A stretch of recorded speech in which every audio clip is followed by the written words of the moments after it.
Varicose wine సమస్యతో బాధపడుతున్నారు. Best చికిత్సను అందించే భారతదేశంలోని ఏకైక హాస్పిటల్ ఆవిస్. నమస్తే రమగారు. నమస్తే జయ. రమగారు, 12వ తారీఖున మనకి మాఘ పౌర్ణమి ఉంది. దీని యొక్క విశిష్టత. మాఘమాసమే విశిష్టమైన మాసం. అంతేగా, మాఘమాసం విశేషాలు చెప్పుకున్నాం కదా మనం. మాఘం సౌరమాసం అని చెప్తాం. నారాయణ ప్రీతి కోసమే, శ్రీ మహావిష్ణువు ప్రీతి కోసమే చేసుకుంటాం. మొదటి రోజు నుంచి చివరి దాకా ప్రతిరోజు ప్రాతకాల స్నానము, సూర్య దర్శనము, సూర్యుడికి అర్ఘ్యం ఇవ్వటం, సూర్యనారాయణమూర్తి ప్రీత్యర్థము పాలు పొంగించటము, ఇవన్నీ చేస్తాం కదా.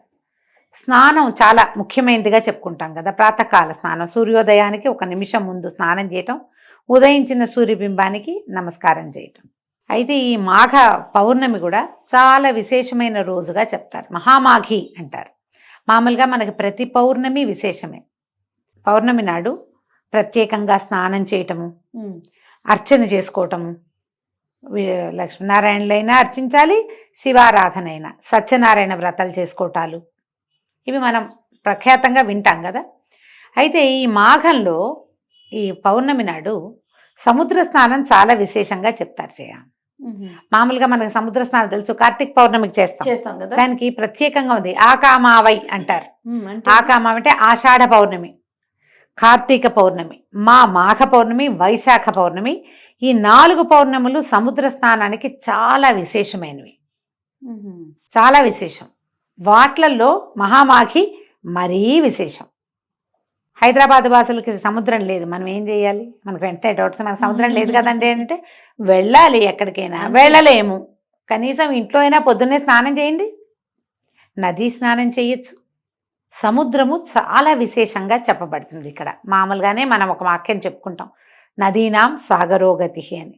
నదులన్నీ కూడా, అన్నిటి కూడా సాగరమే వాటి గతి. పైగా ఆకాశాత్పతి తుంతోయం యథా గచ్చతి సాగరం సర్వదేవ నమస్కారో కేశవం ప్రతి గచ్చతి. ఆకాశంలోంచి పడిన ప్రతి నీటి బొట్టు సముద్రం వైపుకే ప్రయాణం చేస్తుంది. మన నమస్కారాలన్నీ కేశవుడికే చెందుతాయి. సముద్రంలో స్నానం చేస్తే కేశవుడికి నమస్కారం చేసినట్టు. ఈ సముద్రంలో ఏంటంటే అపారమైన సౌరశక్తి నిండి ఉంటుందట ఈ పౌర్ణములలో. చూడు, నీకు ఎంత సూర్యుడి వేడిమికి ఎంత నీరు ఆకాశంలోకి పోతుంటుంది, అయినా కూడా తరగదు. చిన్నది పెద్దది అవదు, ఎంత ఉందో అంతే ఉంటుంది. ఈ సముద్ర జలాలు, ఈ ఉప్పు నీటి వల్ల ఏంటంటే నెగిటివ్ ఎనర్జీస్ పోతాయి. ఓకే. ఈ సంవత్సరం అంతా మనం ఏర్పాటు చేసుకున్నవి అంటే మన మీదకి మనం తెచ్చుకున్నటువంటి అన్ని రకాల నెగిటివ్ ఫోర్సెస్ని ఈ సముద్ర స్నానం కంట్రోల్ చేస్తుంది. నదీ స్నానాలు విశేషమైనవి. నీళ్లలో కరెంట్ ఉంటుంది, మనకు తెలుసు కదా. ఈ నదుల్లో కూడా నడుంలోతు నిలబడి నదీ స్నానం చేయాలని చెప్తారు. సముద్రంలో కూడా 40 మినిట్స్ అయినా ఉప్పు నీళ్ళల్లో కనుక స్పెండ్ చేస్తే వచ్చాక మళ్ళీ బయటకు వచ్చాక మామూలు స్నానం చేసుకుంటాము. ఇది ప్రత్యేకంగా చెప్పబడే క్రియ కాబట్టి జీవితంలో కొన్నిసార్లైనా, కొన్ని పర్వదినాల్లో అయినా, కొన్ని పౌర్ణములైనా, కనీసం ఒక్క పౌర్ణమైనా సముద్ర స్నానం చేయండి. మామూలుగా అమావాస్య పౌర్ణములకి ఆటుపోట్లు పెరుగుతాయి కాబట్టి సముద్ర తీరాలకి వెళ్ళకూడదు అని నియమం. ఆ నియమంలో ఈ 4 పౌర్ణములు మాత్రం ప్రత్యేకంగా సముద్ర స్నానం చెప్పారు. ఉదయం చెయ్యాలి. పౌర్ణమిలో రాత్రిపూట కదా ఆటుపోట్లు పెరిగేది, సాయంకాలాలు కాదు, ఉదయ స్నానాలు 4 గంటల లోపే. ఎలా కుదిరితే అట్లా సముద్ర స్నానానికి కానీ నదీ స్నానానికి కానీ వెళ్ళేటప్పుడు ఇంటి దగ్గర స్నానం చేసి వెళ్ళాలి. పాచి మొహంతో, పాచి బట్టలతోటి నదుల్లోకి దిక్కకూడదు, సముద్రంలోకి అసలు దిక్కకూడదు. శుభ్రంగా ఉండి అప్పుడు వెళ్ళాలి. పైగా ఇవి పితృదేవతలకి తర్పణాలు విడిచే సమయం, ఇవన్నీ స్థిరంగా ఉంటాయి. ఈసారి పౌర్ణమి ఇంచుమించుగా నాకు గుర్తుండి సంక్రమణం కూడా అప్పుడే ఉన్నట్టుంది. మామూలుగా మనకి సంక్రమణాలు జరుగుతాయి కదా. మకర సంక్రమణం ఏమో మన కిందటి నెల 15వ తారీఖు వచ్చింది. ఇప్పుడు ఇంచుమించుగా ఇప్పుడు సంక్రమణం వచ్చేస్తోంది. ఇది కుంభ సంక్రమణం అంటారు. ఈ సంక్రమణము పౌర్ణమి ఒకే రోజు వచ్చినాయి. ఈసారి 12వ తారీఖు ఒకేసారి వచ్చినాయి. సంక్రమణ తిథుల్లో మామూలుగా మనకి పితృతర్పణాలు విడుచుకుంటాం కదా. ఈ మాఘంలో ఈ పౌర్ణమి నాడు మన సముద్రం దగ్గర కూడా పితృతర్పణాలు విడవచ్చు. అది కూడా మంచిదే. పిల్ల జల్ల తీసుకెళ్ళేటప్పుడు కొంచెం జాగ్రత్తగా వహించాలంతే. ఒకవేళ మనం ఏ సముద్ర స్నానానికి ఏ నది స్నానానికి వెళ్ళలేము, ఏమిటండి ఇప్పుడు మా సంగతి ఎట్లా అని అందరు అడుగుతుంటారు. ఇప్పుడు మా కుంభమేళా గురించి చెప్పుకుంటున్నాం, విపరీతంగా ట్రెండింగ్లో ఉంది కుంభమేళా, అంతే కదా. అక్కడికి వెళ్తేనే కుదురుతుంది, లేకపోతే కుదరదన్న మాట లేదమ్మా. అసలు అవకాశం ఉన్న వాళ్ళు వెళ్తారు, వాళ్ళు ఏదో అత్యద్భుతమైన వాళ్ళు, వెళ్ళలేని వాళ్ళు, పనికిమాలిన వాళ్ళు అలాంటివి ఏం లేవు. మా పుణ్యం వస్తే మీకు రాదు అనకూడదు.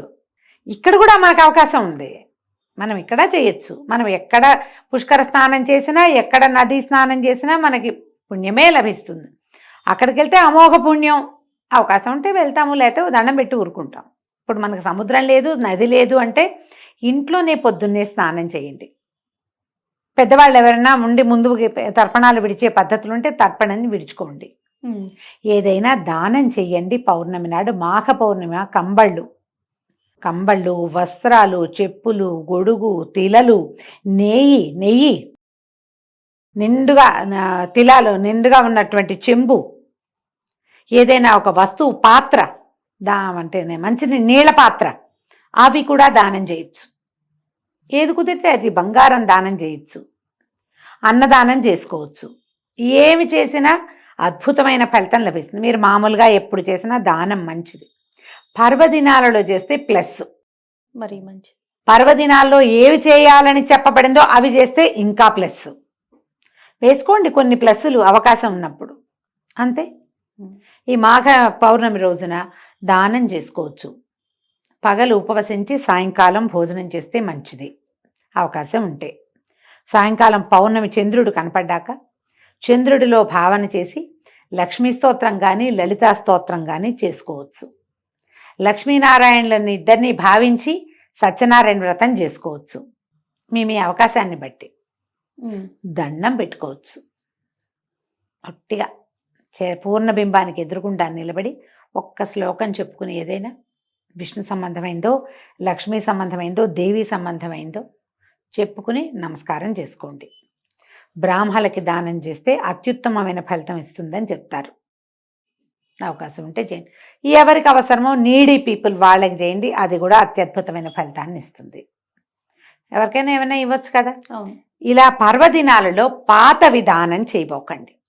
పాతవి ఇవ్వడానికి 3 రోజులు ఉంటాయి. పర్వాలలో పాత వస్తువులు దానం చేయొద్దు. పాత బట్టలు, పాతవి ఏమైనా తీసి ఇచ్చేయటము చేయొద్దు. కొత్తవి ఇవ్వగలిగితేనే దానం చేసుకోండి. మీ అవకాశాన్ని బట్టి ఏదైనా సరే. తప్పకుండా. నమస్తే. నమస్తే జయ.